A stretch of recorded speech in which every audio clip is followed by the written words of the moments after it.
Hello and welcome back to TCTV On Location. I'm Melina Caruso here with Matt Rizzo. He's the president and CEO of A Renewed Mind.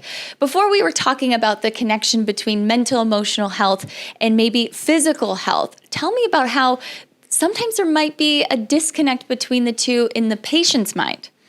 So often, like you had mentioned before, physical symptoms can manifest themselves with really the root cause being emotional.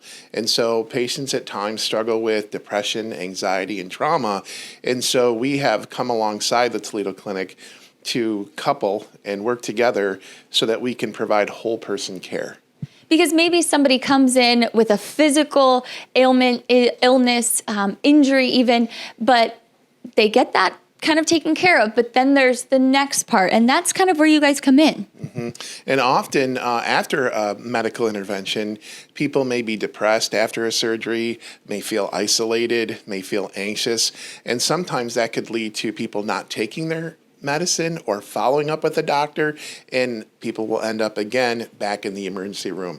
That's not what we want. We want to be proactive, and so we are working with doctors to make sure we can address depression, anxiety, and trauma up front.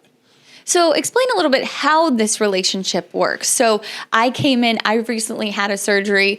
I came in, is there something that maybe the doctor would relay to you if they saw signs of maybe depression, or how does that come in?